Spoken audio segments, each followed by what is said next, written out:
Selamat pagi teman-teman. Pada kesempatan hari ini saya akan membahas topik yang menarik, yaitu naratologi. Naratologi adalah studi struktur narasi atau dalam bahasa sederhana bagaimana cerita dibangun dan disampaikan kepada audiens. Apa itu naratologi?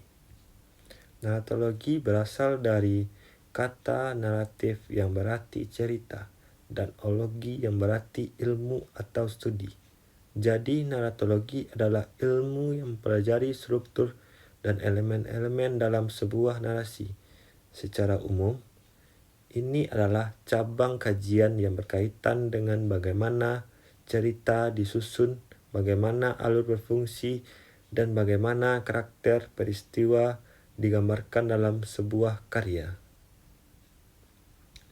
Salah satu tokoh penting dalam pengembangan teori naratologi adalah Gerard Genets, seorang teoriawan sastra asal Prancis. Genet memperkenalkan beberapa konsep dasar dalam naratologi seperti vocalization, temporalit, dan voice suara atau naratif.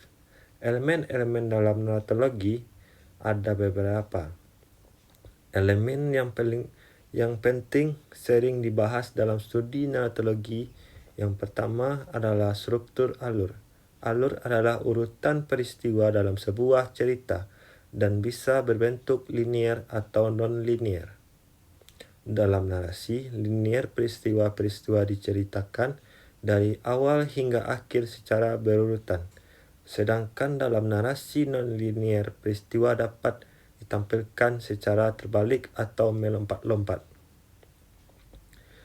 Elemen kedua adalah karakter. Dalam naratologi, kita menganalisis bagaimana karakter-karakter tersebut berkembang dalam cerita. Misalnya, apakah seorang karakter berubah seiring berjalannya cerita atau tetap sama. Ada juga pembahasan tentang karakter protagonis dan antagonis, serta peran mereka dalam membentuk narasi. Selanjutnya kita punya cerita atau narasi. Di sini kita menganalisis siapa yang menjadi narator dalam cerita dan bagaimana perspektif narator mempengaruhi alur dan penggambaran karakter. Ada berbagai jenis narator. Bisa berupa narator orang pertama, ketiga, atau bahkan narator yang tidak tahu segalanya. Terakhir, ada waktu dan ruang dalam narasi. Ini berhubungan dengan kapan cerita berlangsung, bagaimana alur waktu disusun, dan di mana peristiwa-peristiwa itu terjadi. Misalnya, apakah ada peristiwa yang terjadi dalam dua waktu yang berbeda secara bersamaan, ataukah apakah cerita berkembang mengikuti urutan kronologis. Vocalization dalam naratologi. Salah satu konsep yang diperkenalkan oleh Gerard Genets adalah vocalization. Vocalization merujuk pada titik pandangan atau perspektif dalam mana cerita diceritakan. Ada 3 jenis vocalization yang umum. Vocalization internal, cerita diceritakan dalam perspektif salah satu karakter dalam cerita, sehingga kita hanya tahu apa yang diketahui oleh karakter tersebut. Vocalization eksternal, cerita disampaikan dari luar karakter, mungkin dari sudut pandang pengamatan yang objektif sehingga kita tidak mengetahui perasaan atau pikiran karakter. Vocalization nol, dalam beberapa kasus narator memiliki pengetahuan yang lebih dari karakter, bahkan pengetahuan segala hal yang terjadi, termasuk pikiran perasaan karakter. Penerapan naratologi dalam berbagai media. Meskipun naratologi berakar dalam kajian sastra, konsep-konsep ini juga digunakan dalam berbagai media lain seperti film, televisi, dan bahkan video game.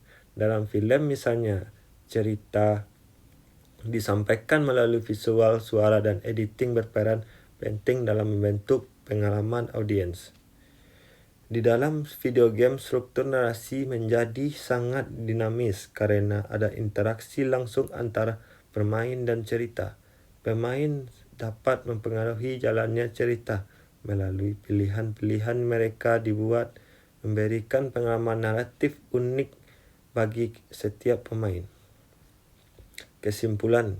Sebagai kesimpulan, narratologi adalah bidang yang penting untuk memahami bagaimana cerita diceritakan dan bagaimana elemen-elemen dalam narasi saling berinteraksi untuk menciptakan pengalaman yang mendalam bagi audiens.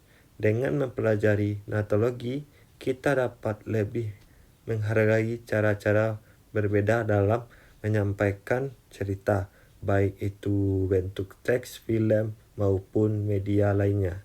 Terima kasih atas perhatiannya.